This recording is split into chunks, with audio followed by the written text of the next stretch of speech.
Baik, selamat pagi. Kita kembali lagi pada pertemuan yang kedua mengenai motivasi tujuan perjalanan, karakteristik wisatawan, dan pola pengeluaran wisatawan.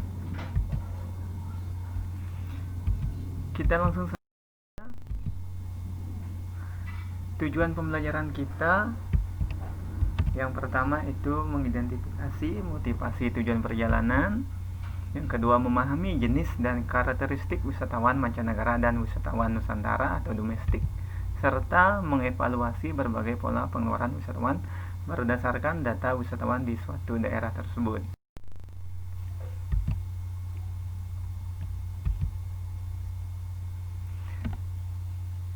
Mengapa manusia melakukan sebuah perjalanan?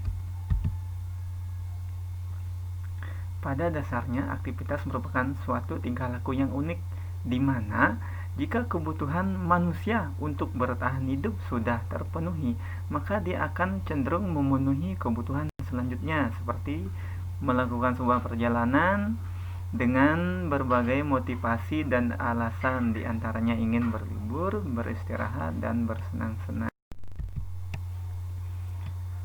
Yang pertama, apa sih itu pengertian dan macam-macam motivasi perjalanan wisata?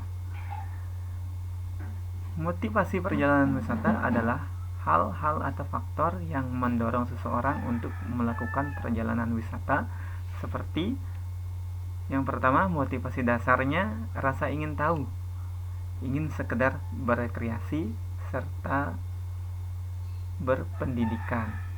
Yang kedua, ada motivasi berlibur, mungkin dia ingin berjemur, mencari sinar matahari, sekedar berolahraga, dan melakukan aktivitas atau hal-hal yang baru. Yang ketiga, ada motivasi lainnya, mungkin kebudayaan, ingin melihat budaya di suatu negara, atau kebutuhan fisiknya, mungkin kesehatan, dan mengenal karakteristik bangsa lainnya. Jika kalian sudah mengerti apa itu pengertian dan macam-macam motivasi perjalanan, kita lanjutkan alasan dari perspektif umum lainnya. Yang pertama, orang melakukan sebuah perjalanan pasti mempunyai sebuah alasan, mungkin ingin mendapatkan sebuah pengakuan sosial dan sebagai kebanggaan. Yang kedua, relaksasi dan bersenang-senang. Selanjutnya, menikmati fasilitas yang belum ada di kota atau negara tempat tinggalnya, menikmati makanan khas tradisional, berbelanja sesuatu yang khas, menyatukan diri dengan keindahan alam, melakukan ziarah keagamaan, mengagumi hasil dan teknik pertanian, menyaksikan pertunjukan budaya, melihat langsung dan merasakan kehidupan masyarakat dan adat istiadatnya, menyaksikan peninggalan sejarah dan benda-benda kuno. Macam-macam motivasi oleh para pakar atau organisasi. Nah, yang pertama, menurut Oko Adisyeti, orang-orang melakukan perjalanan dengan berbagai macam-macam motivasi. Yang pertama, mungkin alasan pendidikan dan kebudayaan, alasannya dengan santai, alasan kesehatan, olahraga dan rekreasi, alasan keluarga, negeri asal dan tempat bermukim, alasan bisnis, sosial, politik, dan konferensi. Yang terakhir, alasan persaingan dan hadiah. Menurut pakar yang kedua, John K. Thomas, yang pertama, melihat cara hidup, bekerja, bermain penduduk di negara lain.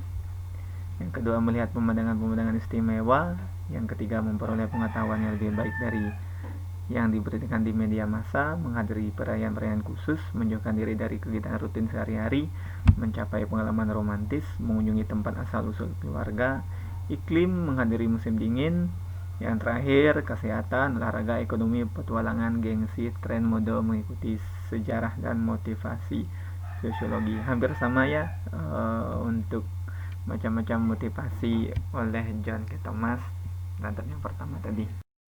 Yang ketiga, menurut pakar Chris Ryan, macam-macam motivasinya mungkin kebutuhan fisik atau jasmani, kebutuhan keamanan dan keselamatan, kebutuhan kelangsungan hidup, kebutuhan pembentukan diri, kebutuhan pengembangan kemampuan diri, kebutuhan untuk menikmati keindahan, kebutuhan menciptakan karakter atau kepribadian, kebutuhan untuk menukar dan membedakan pandangan baru dan pengalaman baru.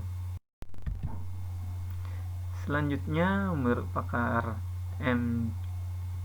Cleontos, menurut dia motivasi fisik yakni berhubungan dengan kebutuhan fisik seperti olahraga, santai dan kesehatan. Motivasi budaya yang berhubungan dengan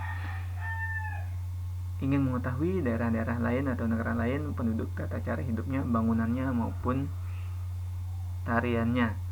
Yang ketiga, motivasi interpersonal yakni yang berhubungan dengan ingin bertemu dengan keluarga, teman, kenalan dan berjumpa dengan orang-orang tertentu seperti tokoh terkenal, penyanyi, bintang film dan lain-lain. Yang terakhir, motivasi status dan prestige yakni motivasi yang berhubungan dengan keinginan meningkatkan gengsi, derajat hidup dan melakukan perjalanan yang tidak dapat semua orang melakukan. Yang kelima, macam-macam motivasi menurut peta Pacific Association of Travel Agents. Yang pertama itu ada keramah tamahan penduduk, penginapan yang menyenangkan, keindahan pemandangan alam, harga yang memuaskan adat istiadat dan pemandangan hidup yang menarik, cuaca yang baik, keindahan kreasi manusia, makanan yang menarik, perbelanjaan yang menarik, lingkungan yang asing atau aneh, ikatan sejarah atau keluarga, dan yang terakhir aktivitas rekreasi yang luar biasa.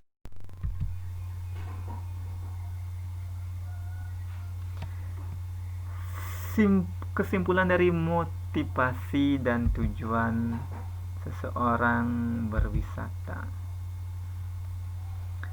Kesimpulannya yang pertama, mungkin orang-orang tersebut hanya ingin menikmati perjalanan dan berekreasi. Yang kedua, untuk mendapatkan pengalaman pengetahuan tentang suasana daerah tujuan wisata. Yang ketiga, untuk memahami seni dan budaya masyarakat tersebut. Yang keempat, untuk berpartisipasi menyaksikan peristiwa olahraga. Yang kelima, berwisata sambil menyelesaikan urusan usaha. Yang keenam, berwisata sambil menghadiri pertemuan atau seminar atau konferensi. Kombinasi lebih dari satu tujuan tersebut di atas.